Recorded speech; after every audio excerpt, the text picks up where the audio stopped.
Hello, good morning everybody.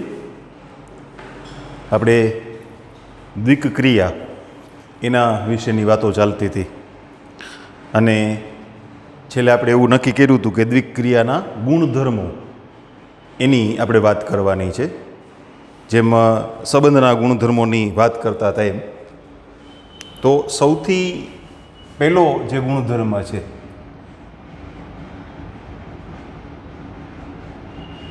દ્વિક ક્રિયાના ગુણધર્મો.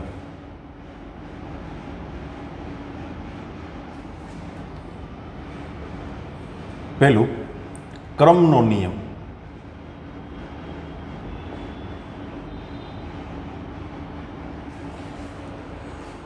આપણને કોઈ દ્વિક ક્રિયા આપેલી હોય, સમજાશે કે લખી દઉં? લખી દો. ઓકે.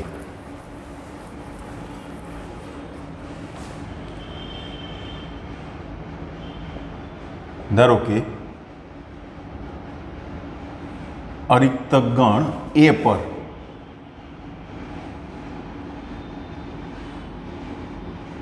વ્યાખ્યાયિત દ્વિક ક્રિયા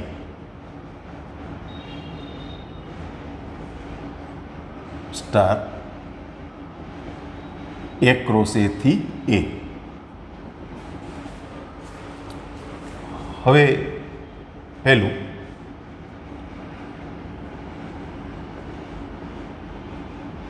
ક્રમનો નિયમ. એટલે સ્ટાર દ્વારા એ બીનું એ ક્રોસ એ સ્ટાર બીનું પરિણામ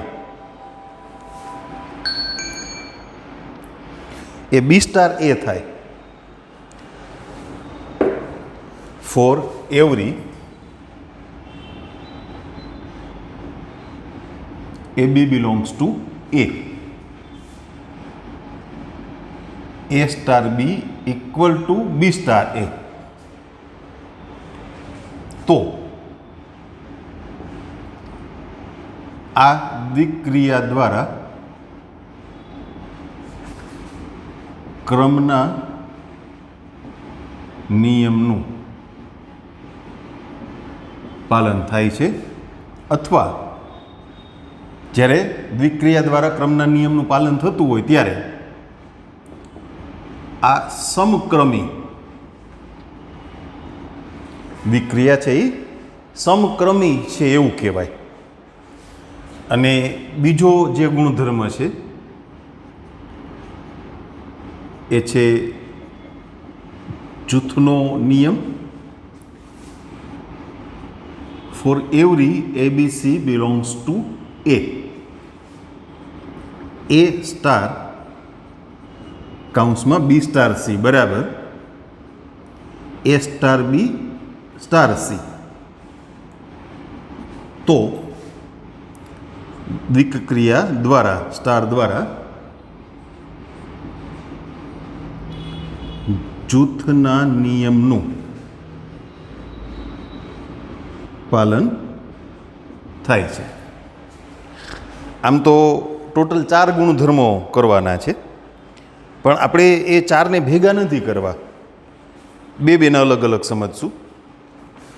એટલે પહેલાં આપણી આ વાત પછી જે કંઈ ઉદાહરણો હોય, જો પેજ નંબર 19 ઉપર જૂથના નિયમની વાત, ક્રમના નિયમની વાત કર્યા પછી 34 અને 35 બે ઉદાહરણ છે, એટલે આપણે એને સમજી લઈએ. ઉદાહરણ 34, સાબિત કરો કે plus from R cross R to R અને ગુણાકારની નિશાની cross from R cross R to R સમક્રમી દ્વિક ક્રિયાઓ છે, પરંતુ તફાવત અને ભાગાકાર એ સમક્રમી નથી. આપણે એક પછી એક લેતા જઈએ. પહેલું, plus from R cross R to R એ સમક્રમી છે એવું બતાવવું છે. સરવાળાની ક્રિયા દ્વારા ક્રમના નિયમનું પાલન થાય છે. બહુ સરળ વાત છે. For every AB belongs to R A plus B equal to B plus A. અહીંયા જે દ્વિક્રિયાનો સંકેત આપણે મૂક્યો ને એ વ્યાપક હતો. આપણને કઈ દ્વિક્રિયાની વાત કરી? સરવાળાની. તો સરવાળાની ક્રિયા દ્વારા એ પ્લસ બી અને બી પ્લસ એ સમાન થાય. તો સ્ટાર એને બદલે શું? પ્લસ એ સમક્રમી છે. સેકન્ડ છે ગુણાકાર. ગુણાકારની નિશાની એટલે ગુણાકારની ક્રિયામાં વાસ્તવિક સંખ્યાઓના ગુણાકારમાં ક્રમના નિયમનું પાલન થાય છે. એ તમે જાણો છો. For every A B belongs to R, A into B equal to B into A. તો ગુણાકાર છે એ પણ સમક્રમી છે. ત્રીજું તફાવતની ક્રિયા. અને તમને એ પણ ખબર છે કે તફાવતની ક્રિયામાં ક્રમના નિયમનું પાલન થતું નથી. બરાબર? For every A B belongs to R, A minus B not equal to B minus A. આપણે ઉદાહરણ આપીએ, ચલો ને. 2 અને 3 બિલોંગ્સ ટુ આર. તો એના માટે 2 માઇનસ 3 એટલે -1 અને 3 માઇનસ 2 એટલે +1. એટલે બંને સમાન નથી. તો આ ક્રિયા એ સમક્રમી નથી, અથવા એના દ્વારા ક્રમના નિયમનું પાલન થતું નથી. ચોથું ભાગાકારની ક્રિયા. પણ ભાગાકારની ક્રિયા માટે તમે જો ગણ બદલી નાખ્યા છે. શું લખ્યું છે? R star. આર ઉપર સ્ટાર કર્યો છે એટલે આર સ્ટાર શું છે? શૂન્યેતર વાસ્તવિક સંખ્યાઓનો ગણ. આ ચેપ્ટરમાં વ્યાખ્યાયિત કર્યો છે ને. R star cross R star to R star.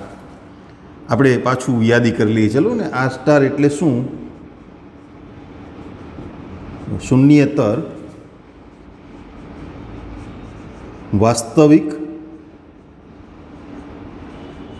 સંખ્યાઓનો ગણ. તો ભાગાકારની ક્રિયા છે એમાં ક્રમના નિયમનું પાલન ન થાય ને. 3/2 અને 2/3 એ સમાન તો ન જ થાય. બરાબર? અહીંયા ફોર એવરી નહીં લખીએ. વાક્ય કંઈક આમ ફિટ થવું જોઈએ ને મગજમાં. કોઈ પણ એ બી બિલોંગ્સ ટુ આર માટે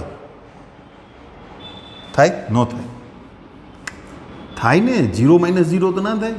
અને એ બી સમાન હોય તો ન થાય. તો હાલો ગુજરાતીમાં લખીએ. પ્રત્યેક A B belongs to R માટે એ માઇનસ બી અને બી માઇનસ એ સમાન નથી. હા, હવે બરાબર હે ને. વાંચ્યા પછી તમારા મગજમાં બેસવું જોઈએ વાક્ય. અહીંયા પ્રત્યેક A B belongs to R માટે A upon B not equal to B upon A. દાખલા તરીકે 3 અને 5 એ આર સ્ટારના બે ઘટકો લઈએ. બરાબર? તો 3/5 ઇઝ નોટ ઇક્વલ ટુ 5/3. એનો અર્થ એમ થયો કે આ ક્રિયા ભાગાકારની ક્રિયા એ સમક્રમી નથી. ભાગાકારની ક્રિયા દ્વારા ક્રમના નિયમનું પાલન થતું નથી.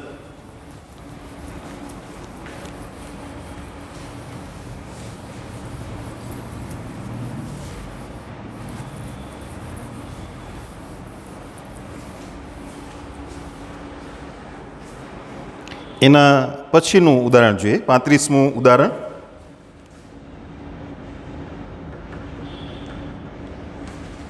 જોઈ લે રકમ શું છે. સાબિત કરો કે star from R cross R to R A star B equal to A plus two B દ્વારા વ્યાખ્યાયિત દ્વિક્રિયા સમક્રમી નથી. આપણને એક દ્વિક્રિયા આપી છે આર પર વ્યાખ્યાયિત કરીને એ સ્ટાર બી એટલે ક્રમિક તો જોડે બીનું પ્રતિબિંબ શું છે તો કે એ પ્લસ ટુ બી. આ સમક્રમી નથી. તમે જુઓ આપણે વ્યાપક વાત કરીએ પહેલા. પ્રત્યેક A B belongs to R માટે એ સ્ટાર બી એટલે એ પ્લસ ટુ બી થયા ને, એ તો આપ્યા છે, પણ બી સ્ટાર એ લખીએ એના પરથી તો એ અને બી ઇન્ટરચેન્જ કરવાના, એટલે એના બદલે બી મૂકવાના, બીને બદલે એ મૂકવાના. પણ 1 પ્લસ 2b અને b પ્લસ 2a એ હંમેશા સરખા ના થાય. એ અને બી બે 1 1 લ્યો ને તો થાય, પ્રત્યેક માટે ના થાય. દાખલા તરીકે a ઇક્વલ ટુ 1 અને b ઇક્વલ ટુ 2 તો a સ્ટાર b શું થશે? એની જગ્યાએ 1, બીની જગ્યાએ 2 એટલે 5 અને બી સ્ટાર એ બીની કિંમત કેટલી? 2 અને એની કિંમત 1 તો એ કેટલા થયા? 4.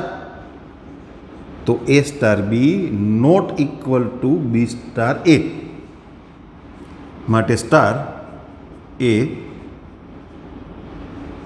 સમક્રમી નથી.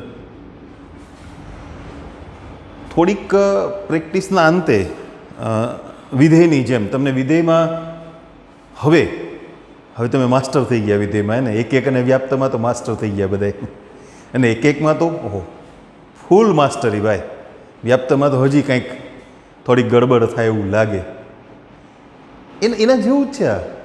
તમે વિધેય જોઈને કેમ આમ કહી દો છો હવે કે આ એક ના થાય, એમ થોડીક પ્રેક્ટિસને અંતે આવું આ ઉદાહરણોને બે વાત એક સાથે કરવી પડે એવું બનશે જ નહીં.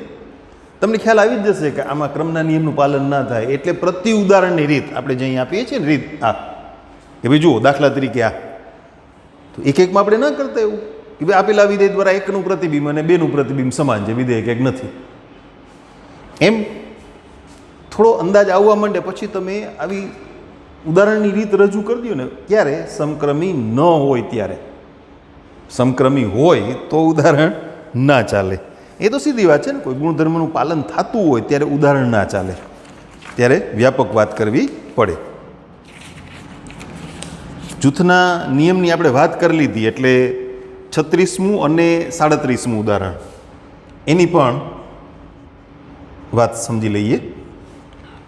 સાબિત કરો કે સરવાળો અને ગુણાકાર આર પર જૂથના નિયમોનું પાલન કરતી દ્વિક્રિયાઓ છે, પરંતુ બાદબાકી આર પર જૂથના નિયમોનું પાલન કરતી નથી. ભાગાકાર આ સ્ટાર પર જૂથના નિયમોનું પાલન કરતો નથી.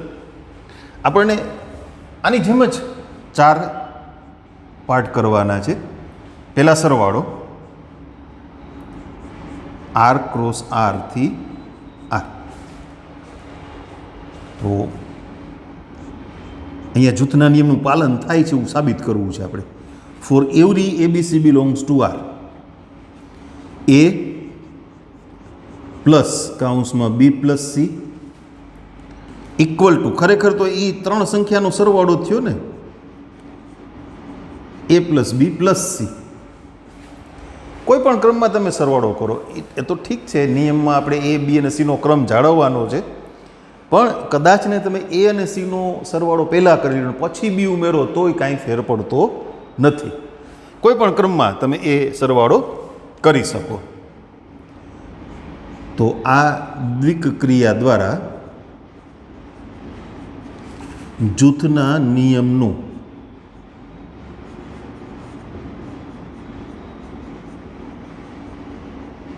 પાલન થાય છે.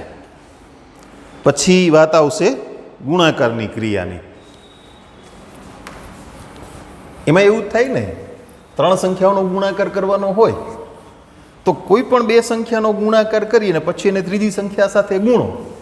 માની લો કે 2, 3 અને 5, તો તો 2 ગુણ્યા 3 6, 6 પંચા 30, 5 તેરી 15, 15 દુ 30, 5 દુ 10, 10 તેરી 30, કોઈ પણ ક્રમમાં. એટલે ટૂંકમાં એમાંય જૂથના ક્રમના નિયમની વાત નથી કરતા હોય, એટલે 3 સંખ્યાઓની વાત કરીએ છીએ.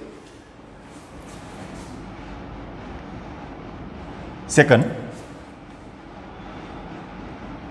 ગુણાકારની ક્રિયા r ક્રોસ r થી r for every ABC belongs to r. A cross કાઉન્સમાં B ક્રોસ C. એટલે હકીકતમાં તો આપણી સાદી ભાષામાં 3 સંખ્યાનો ગુણાકાર થયો. તમારે જેનું જૂથ બનાવવું હોય એનું બનાવો, હે ને? જૂથ બનાવીને હાઈ લાવો, અમે તૈયાર છીએ. ના ભાઈ ના, આપણે કુસ્તી કરવાની નથી. તો ગુણાકારની ક્રિયા દ્વારા કાં પણ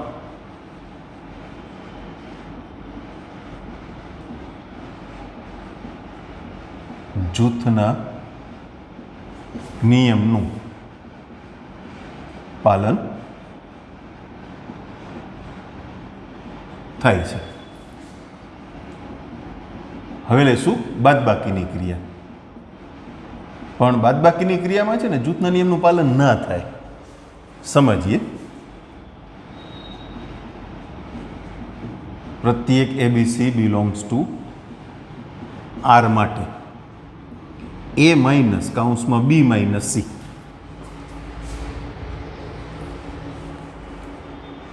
પણ ત્યાં કાઉન્સ છોડશો ને તો A minus B plus C અને A માઇનસ B કાઉન્સમાં રાખીને માઇનસ C, તો શું થશે? A minus B minus C. હવે તમે સમજી શકો કે A minus B plus C અને A minus B minus C એ સમાન નથી. ચાલો ને 2-3 સંખ્યાઓ લઈને વાત કરીએ. A બરાબર 2, B બરાબર 3 અને C બરાબર 5. તો A minus B minus C એટલે 2 માઇનસ 3 માઇનસ 5. આ ઉપરની ગણતરી કરીએ છીએ. આ પેલું ગણવું છે એ ગણી દો. હાલો ને ભાઈ, આપણે જે ક્રમમાં ચેક કર્યું છે એ ક્રમમાં તમારે ગણવું છે. ઓકે, હાલો એમ. આ પેલા ગણવું છે 2 માઇનસ કાઉન્સમાં 3 માઇનસ 5. રાજી? 2 માઇનસ 3 પ્લસ 5.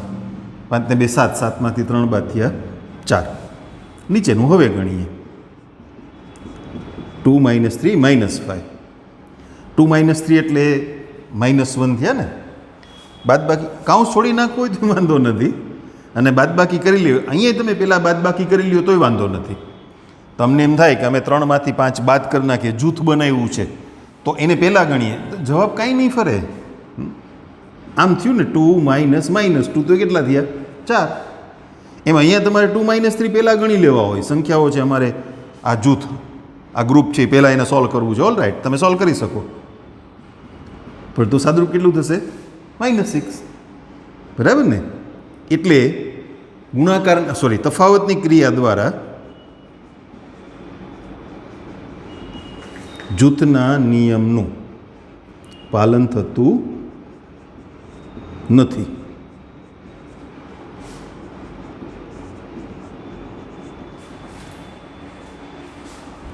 અને હવે છેલ્લે ભાગાકારની ક્રિયા.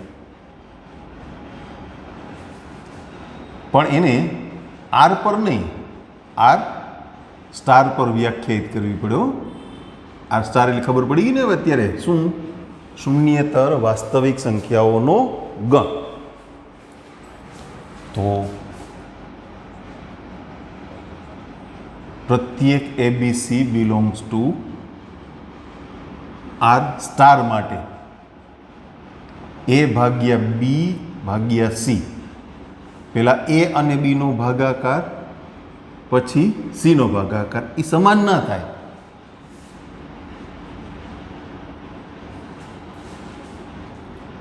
A ભાગ્યા એ અહીંયા ગણીને બતાવું તમને. પેલા B અને C નો ભાગાકાર કરો એટલે શું થયું? B by C. હવે શું થશે? A upon B by C એટલે AC અપોન B થયું ને. ઓકે, જમણી બાજુની વાત ગણીએ. A ભાગ્યા B ભાગ્યા સી, એટલે એ અપોન બી ભાગ્યા સી, એટલે શું થશે? એ અપોન બીસી. હજી આપણે સંખ્યાઓ લઈને વાત કરીએ. ચલો ને, પાછા 2 3 5. તો એ ભાગ્યા બી ભાગ્યા સી, એટલે 2 ભાગ્યા 3 ભાગ્યા 5. 2 ભાગ્યા 3 પંચમાંશ, એટલે 2 છેદમાં 3 પંચમાંશ, એટલે 10/3. બરાબર ને? અને એ ભાગ્યા બી ભાગ્યા સી, 2 ભાગ્યા 3 ભાગ્યા 5, 2/3 ભાગ્યા 5, એટલે 2/15. તો આ ક્રિયા દ્વારા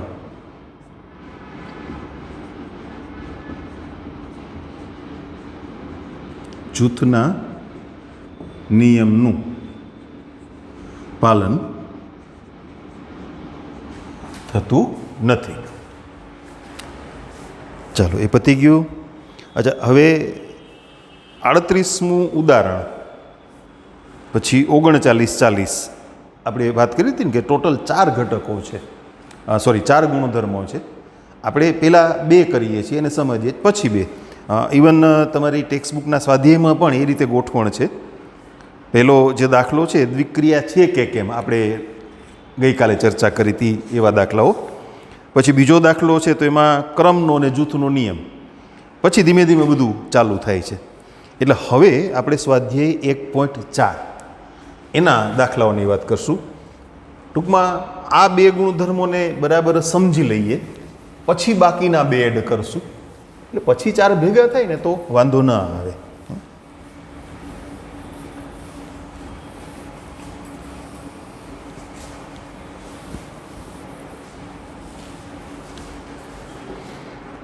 સ્વાધ્યાય 1.4.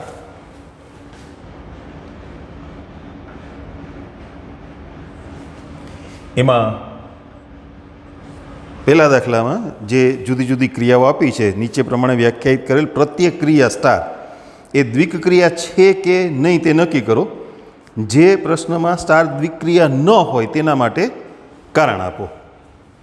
હવે એમાં પહેલું છે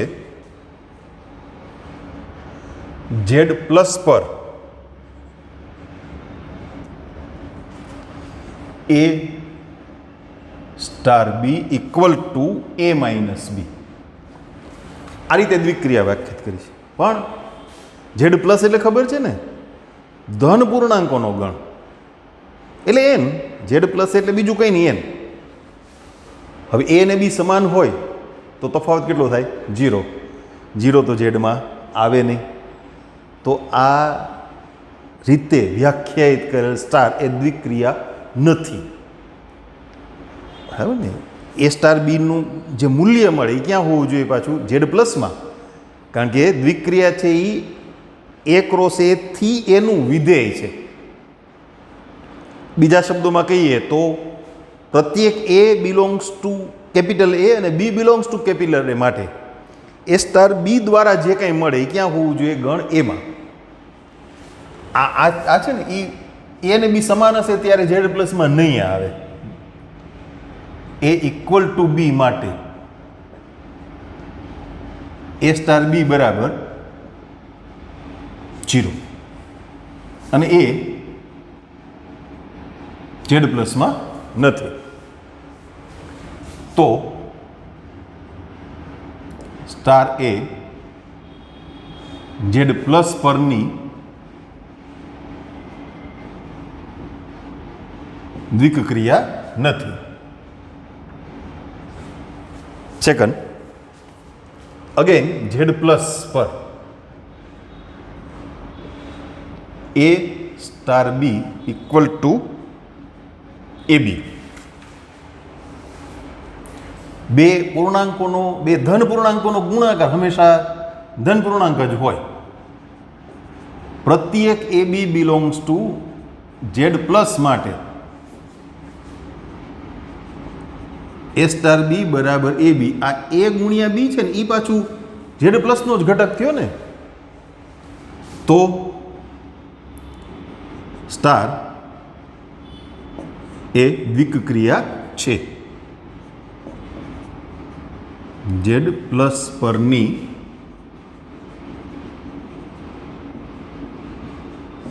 દ્વિક ક્રિયા છે. ત્રીજું જુઓ, આર પર A star B equal to A B square.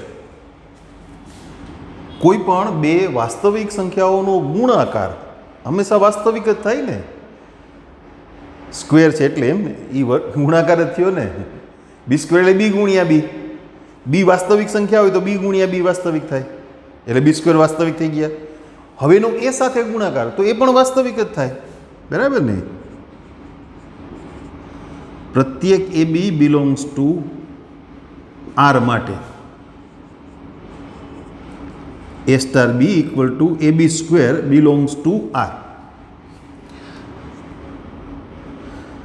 B belongs to R કારણ આપું છું, માટે B square belongs to R, તેમજ એ બિલોંગ્સ ટુ આર. તો એ બી સ્ક્વેર બે વાસ્તવિક સંખ્યાઓનો ગુણાકાર. તો અહીંયા સ્ટાર છે એ આર પરની દ્વિક ક્રિયા છે.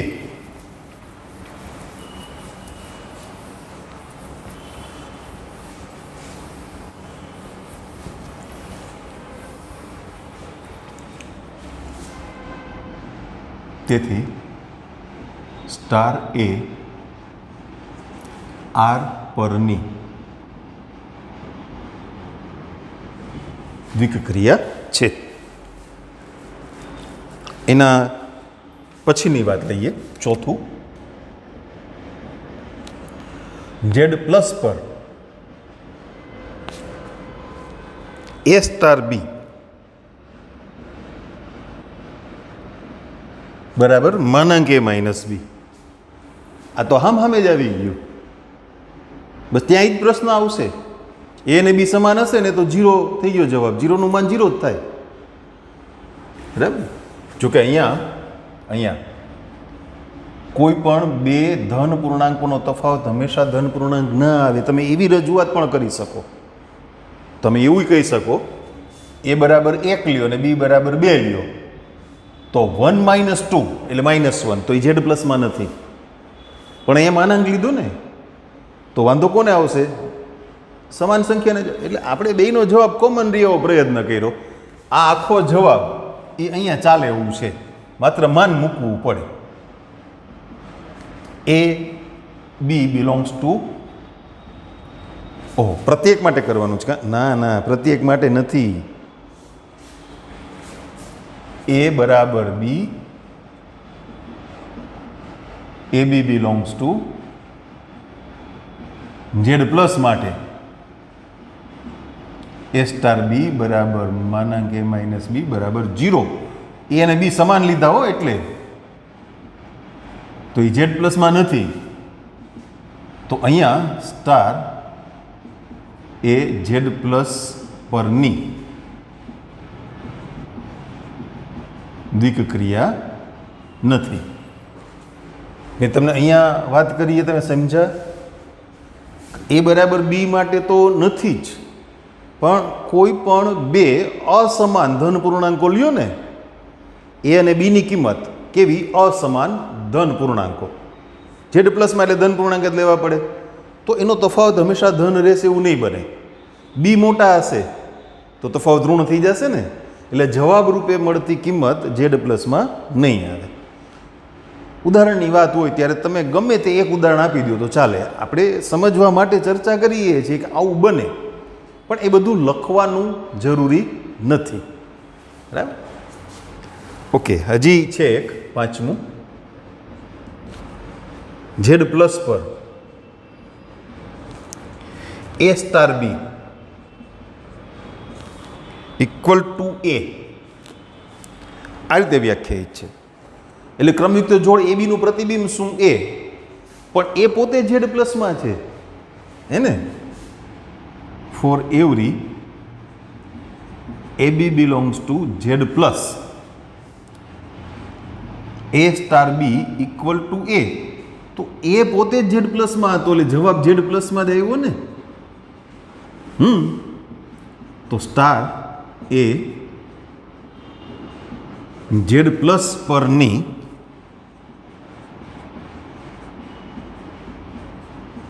દ્વિકક્રિયા છે.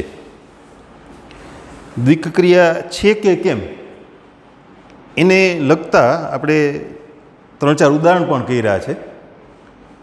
ટૂંકમાં પ્રતિબિંબ રૂપે મળતી કિંમત, વિધેયની ભાષામાં વાત કરું તો સહપ્રદેશમાં હોવી, નકર વિધેય જ ના થાય. હા, આપણે કરેક્શન ના કર્યું એક દાખલામાં, પેલો સંવૃત -5 થી અનંત હતું અને આપણે શું કર્યું, સંવૃત -6 થી અનંત. તમે સંવૃત -5 થી અનંત રાખો તો વિસ્તાર તો સંવૃત -6 થી અનંત આવતો હતો, -6 કે તેથી મોટી વાસ્તવિક સંખ્યાઓનો ગણ. પણ જે સહપ્રદેશ ગણ આપ્યો હતો એ તો -5 થી શરૂ થતો હતો, -5, -4, -3 આમ અનંત સુધી, અહીં રહી ગઈ, એ વિધેય જ ના થાય. એટલે આપણે ના કરેક્શન કર્યું સંવૃત અંતરાલ -5 થી ઇન્ફાઇનાઇટ, -5 ટુ ઇન્ફાઇનાઇટ ને બદલે -6 ટુ ઇન્ફાઇનાઇટ. એટલે આમ બેઝિકલી છે ને આ વિધેયની જ વ્યાખ્યા થઈ. પ્રતિબિંબ રૂપે મળતી પ્રત્યેક કિંમત ક્યાં હોવી જોઈએ, એના પ્રત્યેક ઘટકનું પ્રતિબિંબ મળવું જોઈએ, અનન્ય હોવું જોઈએ, પણ ક્યાં, બીમાં, સહપ્રદેશ ગણમાં.